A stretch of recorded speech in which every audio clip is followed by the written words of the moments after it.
히브리 사도는 많은 성도들에게 한 번 은혜 받고 교만해지고 신앙에서 후퇴하지만 그러나 너희만큼은 그렇게 되지 않기를 바란다라고 말씀하고 있습니다. 자, 9절 말씀을 우리 같이 한번 함께 읽어보시겠습니다. 사랑하는 자들아, 우리가 이같이 말하나 너에게는 이보다 더 좋은 것 곧 구원에 속한 것 있음을 확신하노라. 아멘. 히브리 저자는 히브리서를 받는 수신자들이 신앙이 후퇴하지 아니하고 열매 맺는 신앙이 될 것을 확신합니다. 그러면서 간절히 원하는 것, 더 좋은 것을 원한다라고 말씀하고 있죠. 우리들은 누구나가 좋은 것을 가지기를 원합니다. 그래서 시장을 가거나 슈퍼나 백화점에 가면 똑같은 그런 물건이지만 그 물건을 고를 때 꼼꼼하게 그리고 아주 정확하게 그것을 살핍니다. 그것은 좋은 것을 갖고자 하는, 취하고자 하는 마음 때문이죠.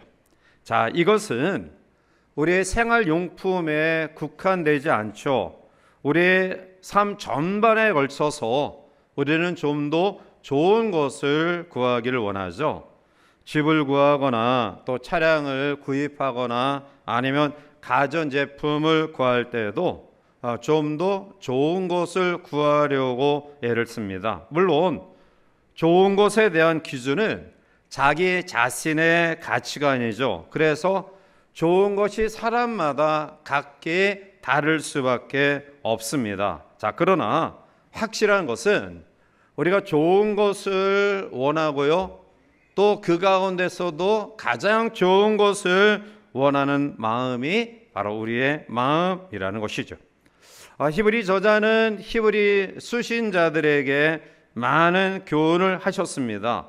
믿음의 교훈과 그리고 진리의 도를 선포하셨는데요. 그런데 일부의 사람들이 하나님의 복음을 떠나 예수님에게서 변절된 태도를 보이기 시작합니다. 그래서 히브리 저자는 그리스도의 도의 초보를 벗어버리고 장성한 분량에 이르도록 권고하고 있죠. 단단한 음식을 먹고 성숙해야 됨을 이야기하고 있습니다. 그리고 이어서 우리에게 하나님을 믿는 사람들에게는 더 좋은 것, 구원에 속한 것이 있다라고 확신하며 말씀합니다.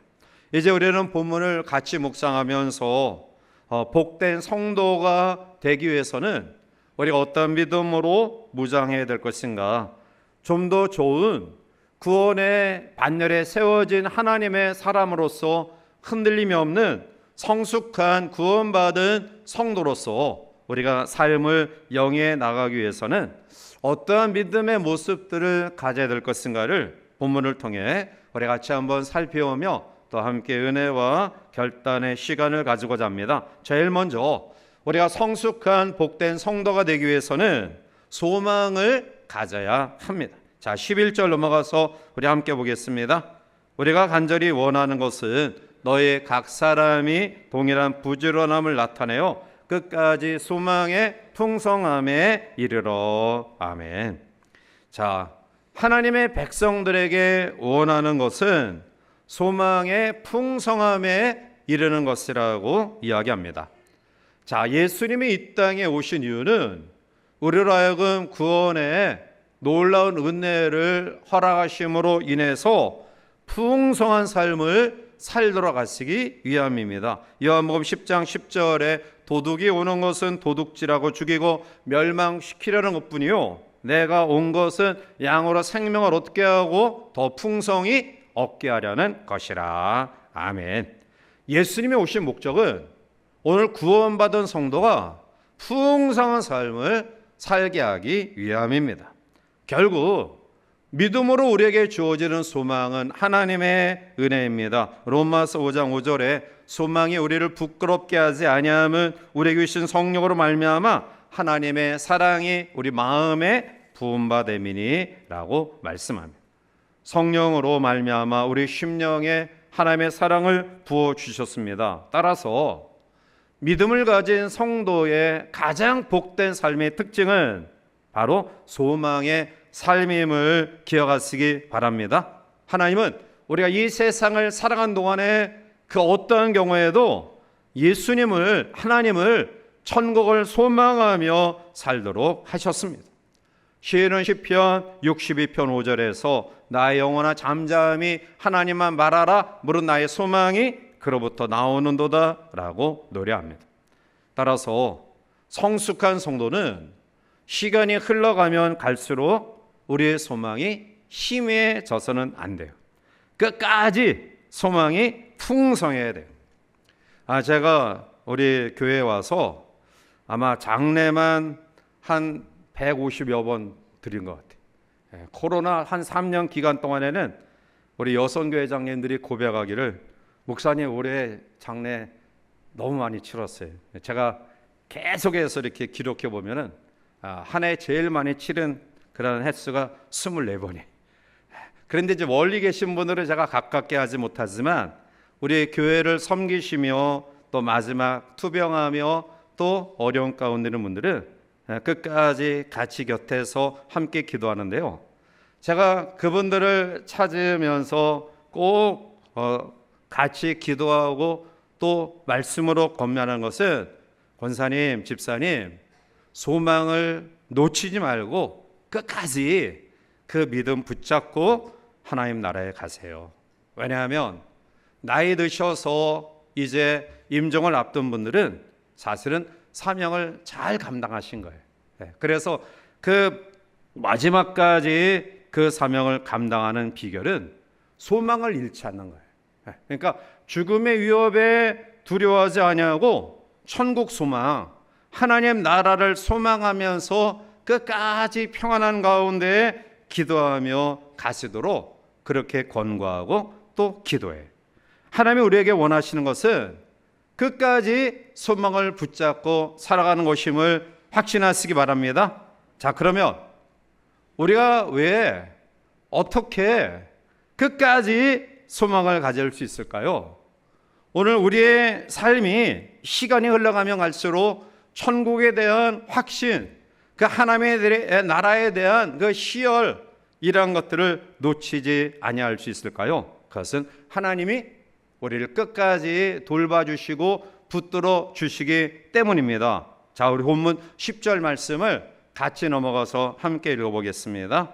하나님은 불의하지 아니하사 너의 행위와 그 이름을 위하여 나타낸 사랑으로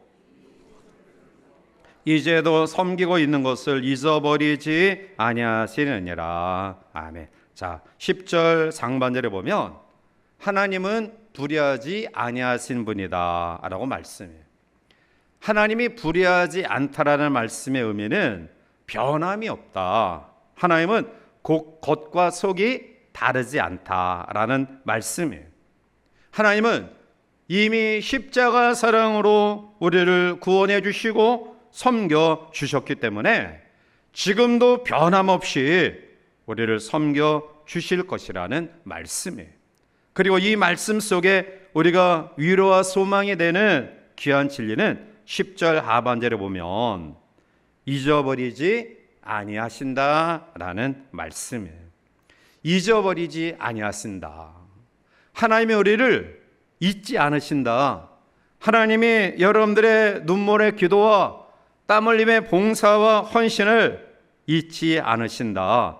이게 얼마나 우리에게 위로가 되고 용기가 됩니까? 사실 이 당시 유대 그리스도인들은 혼란스럽게 짝이 없었어요. 자, 왜냐하면 보석은커녕 예수 믿는다고 잡혀가서 고문당하고요, 믿음 가지고 있다고 사자굴에 던져지고요, 그리고 불에 태워 죽임을 당하는 일들을 겪었고요, 그리고 자기들도 언제 이런 위험이 다가올지 알 수 없는 환경 가운데 처해 있어요. 이럴 때 그들 마음속에 하나님이 우리를 외면하시는구나, 하나님이 우리에게 관심을 갖지 아니하시는구나 라는 생각을 가질 수 있다라는 거예요. 사랑하는 성도 여러분, 우리 성도들 가운데 오랜 세월 동안 하나님 앞에 목적을 가지고 기도했는데 그 기도가 응답하지 아니하는 하나님을 바라보며 때로는 절망을 느끼기도 해요. 다른 사람은 기도하지 않아도 잘 살고 또 모든 것들을 다 공급받는데 왜 나는 그렇게 기도하고 하나님 앞에 갈망해도 나에게는 허락지 아니하시느냐라고 고민하는 사람도 있을 거예요. 이런 것을 보면 하나님은 불공평하신 분이다라고 느껴지지 않을까요? 그런데 그러한 유대 크리스천들에게 그리고 오늘을 살아가는 우리들에게 히브리 저자는 말합니다. 하나님은 변함이 없으신 분이다. 그리고 예수님을 우리에게 주시며 사랑으로 섬긴 그 하나님은 오늘 우리를 잊지 아니하신다라는 말씀. 이것이 우리가 응답이 더딜지라도 하나님 앞에 믿음을 포기하지 않는 이유가 되지 않을까요? 오늘 이것이 우리의 주어진 삶에 혹시 사람들이 나를 알아주지 아니한다 할지라도 결코 하나님은 나를 잊지 아니하신다라는 그러한 근거를 통해 우리가 믿음 생활을 유지해 나가는 이유가 아닐까요? 어머니가 아기의 기저귀를 제때 갈아주지 못해서 불편함을 겪게 한다 할지라도 하나님은 우리의 언신을 잊지 않으십니다. 부모가 한눈을 팔아서 아이를 잃어버리는 그러한 가운데 있다 할지라도 하나님은 결코 우리를 잃어버리는 일이 없을 겁니다. 그래서 이러한 소망의 풍성함으로 다시 한번 무장하며 살아가는 우리 모두가 되시기를 주님의 이름으로 간절히 축원해 드립니다. 두 번째로 성숙한 성도로 하나님 앞에 나아가기 위해서는 부지런한 삶을 살아야 합니다.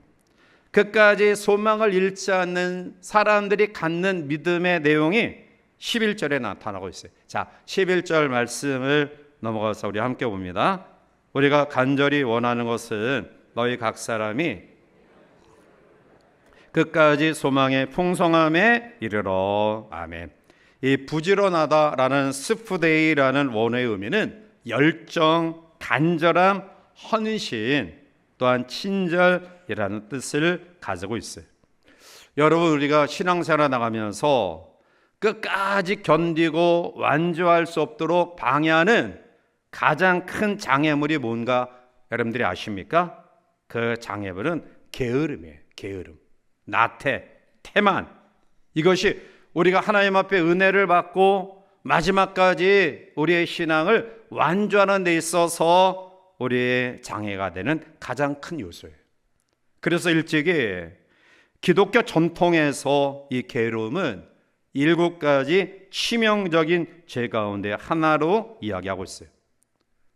기독교 전통에서 7가지 치명적인 죄는 교만, 질투, 분노, 나태, 탐욕, 탐식, 그리고 탐색, 이것을 꼽고 있어요. 주님도 마태복음 25장 28절 이후에 이렇게 우리에게 교훈하소. 그에게서 그 1달란트를 빼앗아 10달란트 가진 자에게 주라. 무릇 있는 자는 받아 풍족하게 되고 없는 자는 그 있는 것까지 빼앗기리라. 이 무익한 종을 바깥 어두운 데로 내쫓으라. 거기서 슬피 울며 이를 갈리라 하니라. 아멘.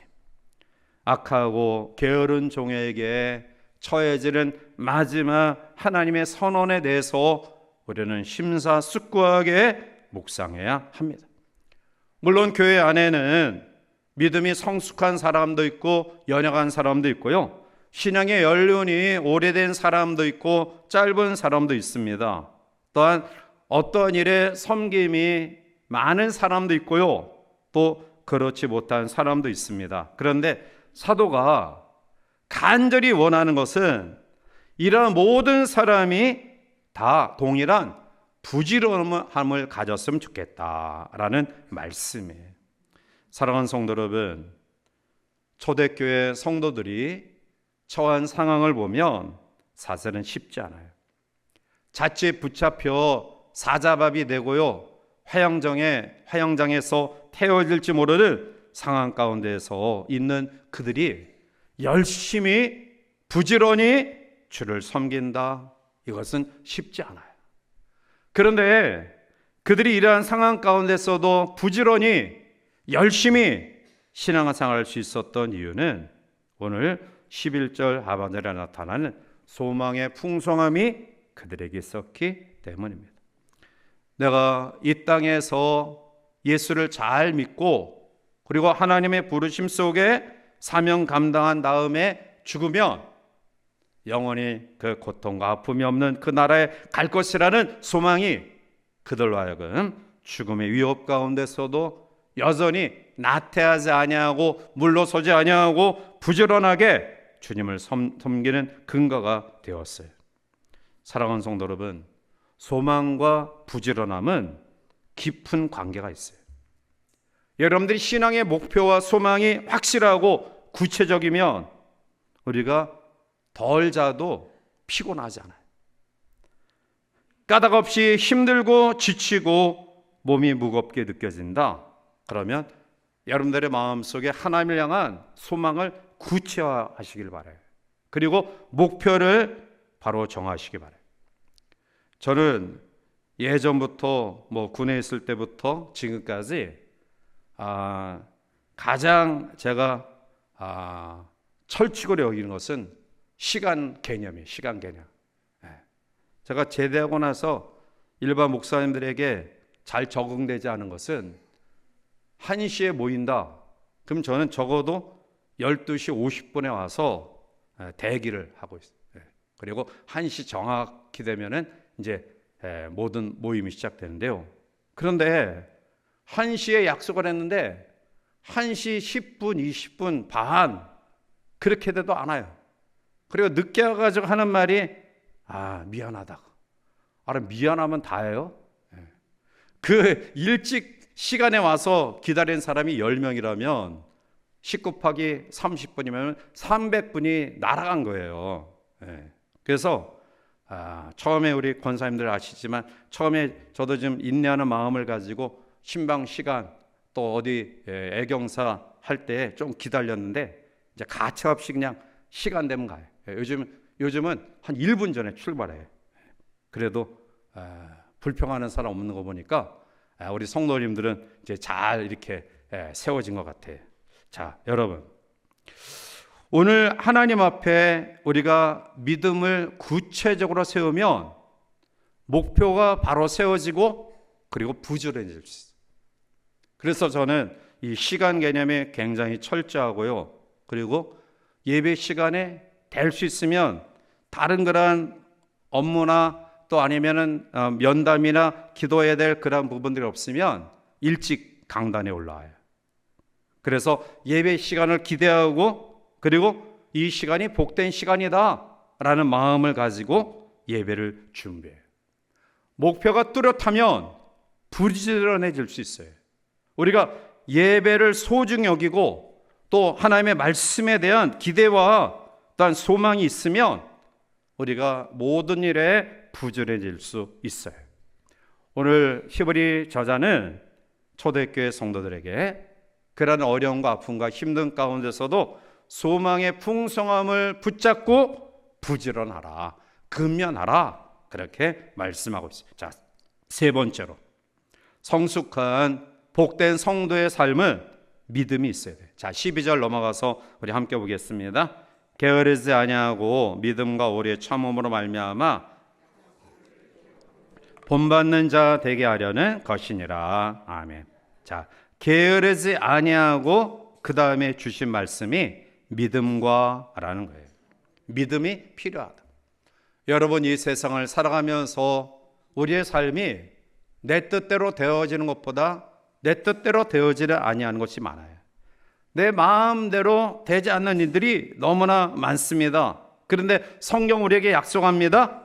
믿음대로 살면 반드시 된다.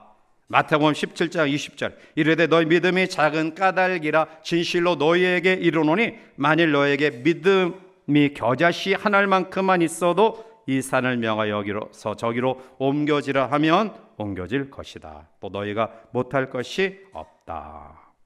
따라서 무엇보다 중요한 것은 하나님의 약속을 믿는 믿음이에요. 때로 어려움이 있을 수 있습니다. 그러나 우리는 믿음으로 그 어려움을 이겨나가야 될 줄 믿습니다.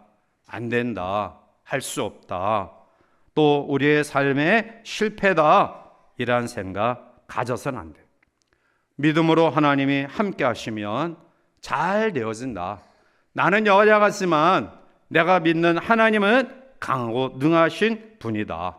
이런 확신이 우리 가운데 있으면 오늘날도 우리의 삶에 나도 모르게 기적은 계속 되어져요. 하나님의 기적은 믿음을 가지고 간구하는 자에게 우리에게 주시는 축복이에요. 그러므로 믿음을 가지고 우리가 살아가는 우리 모두가 되어서 우리의 삶 속에 날마다 기적을 경험하는 하나님의 사람들이 되시기를 바랍니다. 오늘 본문 12절 이어서 말씀을 보면 약속들을 기업으로 받는 자들을 본받는 자 되게 하려 하는 것이다. 약속들을 기업으로 받는 자들을 본받는 것, 그것은 역시 초대교회, 즉 히브리 수신 유대 그리스찬들도 결국 그러한 선진들처럼 약속으로 기업을 받는 자들이 된다라는 것이에요. 약속하신 것을 기업으로 받게 하는 것은 바로 믿음이에요. 창세기 15장 6절에 아브라함이 하나님을 믿으니 하나님이 그것을 그의 의로 여기셨다 말씀하고 있어요.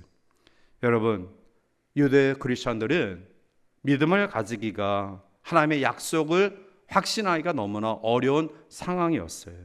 여차하면 잡혀갑니다. 여차하면 붙잡혀 죽습니다. 여차하면 그들의 삶의 터전을 다 잃어버립니다. 자, 그래서 히브리 저자는 오래 참음으로 말미암아 약속들을 기업으로 받는 자들을 본받는 자들이 되라 그랬을 때 너희들도 선진들이 경험했던 그 은혜, 그 상황, 그 은총을 반드시 경험하게 될 수 있다라는 거예요.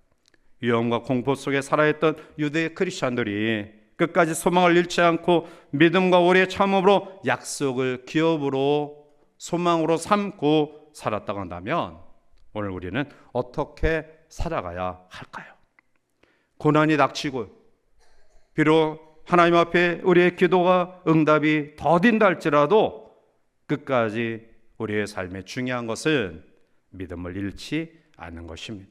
결국 그 믿음은 오래 참음으로 진정성이 증명됩니다. 그래서 이어서 네 번째로 주시는 교훈이 12절 중반절에 오래 참음으로 인내를 이야기해요. 자, 12절 다시 한번 우리 함께 읽습니다. 게으르지 아니하고 믿음과 오래 참음으로 말미암아 본받는 자 되게 하려는 것이니라. 아멘. 계속해서 교훈하고 검련하고 있죠. 오래 참음으로. 한번 은혜를 우리가 경험하고 그 하나님의 은혜에 대해 감사하는 마음을 가지고 나서 그 다음에 어려움이 온다고 해서 믿음을 버리고 하나님의 은혜를 버리는 존재가 되어서는 약속을 붙들 수가 없어요. 물론 신앙에는 기복이 있어요. 신앙이 침체되어지고 저하될 때가 있습니다. 물론 우리의 삶에 그런 모습이 없으면 참 좋겠지만, 그런데 하나님은 이러한 모습까지도 이해하고 참아주셔요. 왜냐하면 하나님 우리가 늘 활기차게 삶을 영해 나갈 수 없는 연약한 존재임을 알기 때문이에요. 그런데 그러한 가운데서 중요한 것은 우리가 재빨리 돌이킴이 필요하다. 여러분들이 산행을 좋아하시고 많이 가시지만 우리가 산을 오를 때에는 정상까지 오르는 과정 속에서 계속해서 올라가지 않아요. 올라가다가 약간 횡으로 걸어가기도 하고 또 아니면은 조금 내려가다가 다시 또 이 계율물을 건너서 올라가기도 해요. 우리의 인생이 그렇고요. 신앙생활이 그래요. 어떤 사람이 한번 예수 믿고 은혜 받고 나서 끝까지 중간에 침체와 낙심과 좌절 없이 계속해서 올라가서 정상에 오를 사람, 지구상에 단 한 사람도 없어요. 저도 마찬가지예요. 저도 늘 목회 생활이 기쁘고 감사하고 늘 활기차지 않아요. 때로는 어려움이 있고요. 죄송스럽고 부끄러운 일이지만 이거 계속 해야 되냐? 이런 마음도 들 때가 있어요. 그런데 중요한 것은 그런 마음의 순간이 오래 머물지 않는다라는 거예요. 그러니까 올라가다가 골짜기를 만날 때 한없이 내려가면 다시 길을 쓰고 올라와도 예전 자리와 똑같아요. 그러니까 내려가는 순간 잘 알잖아요. 내가 잘 알아요. 내 영적인 상태가 예전과 같지 않음을 잘 알아요. 사람도 보기 싫고 예배도 드리기 싫고 기도도 안 나오고 내가 잘 알아요. 그때 우리가 하나님의 은혜를 빨리 기억해야 돼요. 그래서 골짜기로 내려가는 순간 재빨리 다시 한번 박차고 올라갈 때 우리의 은혜가 지속돼요. 여러분들이 침체와 또 저하되는 순간이 있다 할지라도 너무 낙심하지 마세요. 너무 그것 때문에 괴로워하지 마시고요. 다 그래요. 앞서간 신앙의 선진들도 예수 믿고 은혜 받고 처음부터 끝까지 계속 오르막길만 있었던 것은 아니다. 그러나 중요한 것은 그러한 침체와 아픔의 그 시간을 어떻게 빨리 극복하느냐, 재빨리 회복하느냐, 이것이 중요한 거예요. 사랑하는 성도 여러분, 오늘 히브리 저자는 이제 인내하라, 오래 참으라, 그리고 약속을 기업받은 사람들 같이 너희도 그렇게 된다라고 이야기하면서 오늘 우리들이 같이 읽은 13절부터 15절까지 위대한 믿음의 선진 한 분을 소개하고 있죠. 그분이 바로 아브라함입니다. 아브라함에게 내가 반드시 너에게 복을 주시겠다 약속했어요. 그런데 아브라함이 그 약속을 75세에 받고 그리고 100세에 그 약속이 구체적으로 그에게 실현되기까지는 인간적인 마음으로 이스마엘을 자기 후손 유산 상속자로 또 아니면 자기의 충실한 그러한 종을 자기의 상속자로 삼고자 하는 그러한 마음을 가진 적이 있었다라는 거예요. 사람들은 일반적으로 사랑하고 그리고 결혼하죠.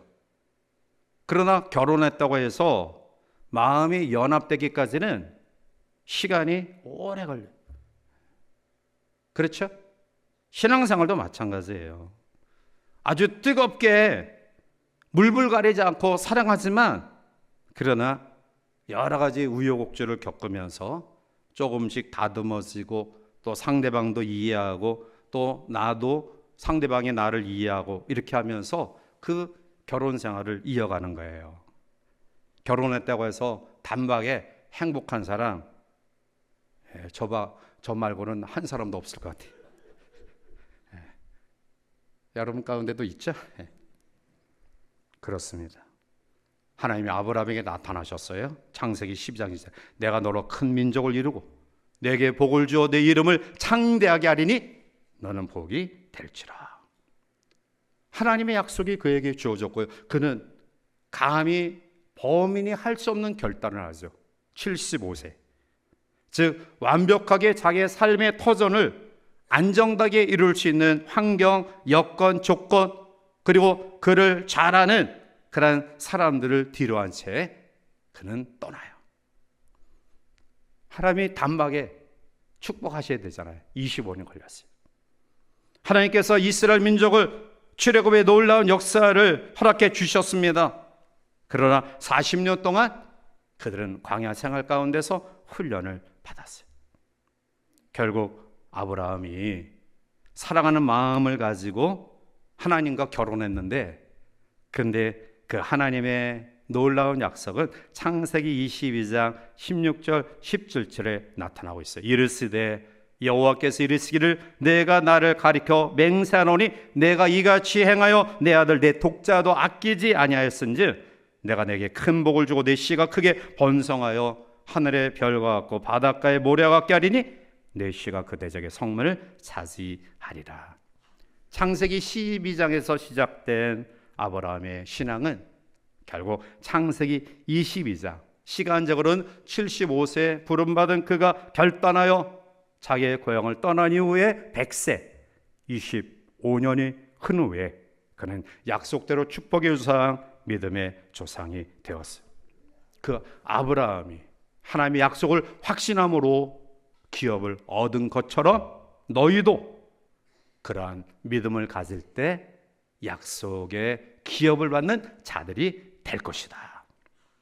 사랑하는 성도 여러분, 그 약속을 아브라함이 인내하는 마음으로 경험했던 것처럼 오늘 우리도 끝까지 인내하고요, 또 순종하고요, 또 달려나가는 우리 모두가 되어서 하나님의 약속은 신실하고요, 변함이 없어요. 거짓이 없어요.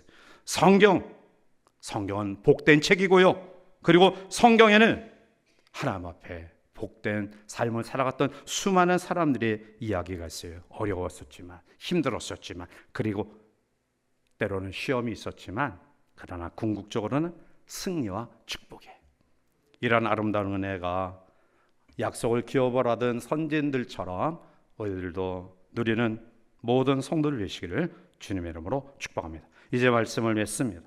포고의 정박한 배가 폭풍이 일어나도 흔들리지 아니하고 정박할 수 있는 이유는 보이지 않는 깊은 심연에 닻을 내리고 정박해 있기 때문입니다. 환란의 비바람이 몰아친다 할지라도 우리의 믿음의 닻을 주님께 깊게 내려오시기를 바랍니다.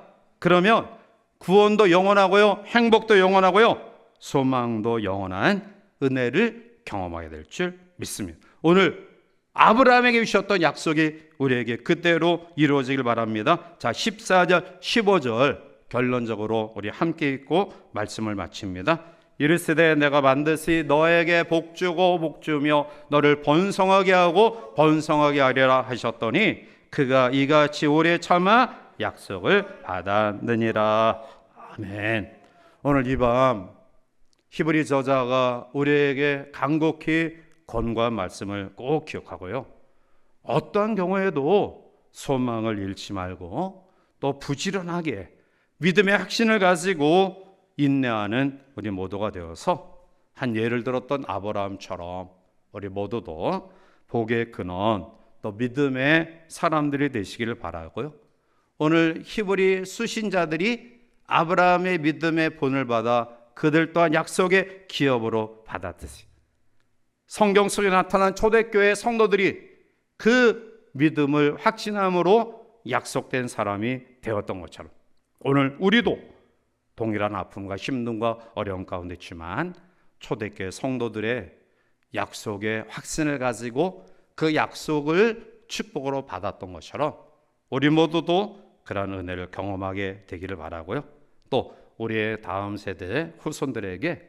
여러분들을 바라보면서 우리 할머니 할아버지 우리 엄마 아빠 그 믿음을 본받아 그들도 아름다운 약속의 축복을 경험하는 가문과 가정과 후손들이 놀라운 축복의 은혜를 이어가는 복된 삶 살아가시기를 주님의 이름으로 간절히 축원해 드립니다.